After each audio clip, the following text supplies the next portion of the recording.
2வது அந்த 18 ஃபேமிலிய நீங்க சந்திக்கிறீங்க. அவங்கள்ட்ட உட்காந்து ஒரு ஃபேமிலிட்ட 5 நிமிஷம் செலவு பண்ணாலே, அவங்க கண்ணீர் கதைகள் நெறைய. அவ்ளோ இருக்கு. அதுல போலீஸ் என்ன அட்ராசிட்டி பண்ணுச்சு, இவர்கள் எப்படி பாதிக்கப்பட்டாங்க, அன்னைக்கு என்ன சம்பவம் நடந்தது, மரணத்திற்கு பிறகு என்ன பண்ணாங்க, அதுக்கப்புறம் முறையான நீதி கிடைச்சதா, நீதிமன்றத்துல என்ன நடந்தது, போலீஸ் எந்த வகையில் நடந்து கொண்டது, காம்பன்சேஷன் கிடைச்சதா, இந்த மாரி பல விஷயங்கள் தெரிஞ்சுக்கலாம். அதை ஒரு குறிப்பா எடுத்துக்கிட்டாலே, நீங்க மேடையில பேசுறதுக்கு நீங்க எப்பவுமே கள அரசியல் தான் உங்களுக்கு ஜெயிக்கும். ரிப்போர்ட்டிங்கும் அப்படிதான். ஏங்க பாதிக்கப்பட்டவங்க கண்ணீர் விட்டு சொல்லும்போது நம்ம அதில ஈல்ட் ஆயி நம்ம உணர்வுபூர்வமா இதாயிடுவோம்.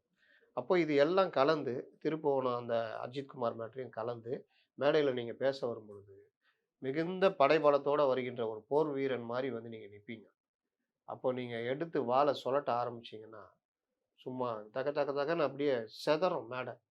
அப்படியே தீ பிழம்புகள் கிளம்பும். அந்த வைகோலாம் பேசுவார் பாருங்க. சீமான்லாம் அந்த மாரி அப்படியே அந்த ரசிகர்கள் அந்த ரசிகர்கள் தான். அவன் வந்து அரசியல் படுத்தப்படுவான். அவன் அப்படியே மாறுவான். அவ்ளோ அநியாயம் நடந்திருக்குதா? இது நடந்திருக்கான்னு. ஆனால் நீங்க டெம்ப்ளேட் வசனங்கள் பேசிட்டு போறீங்க.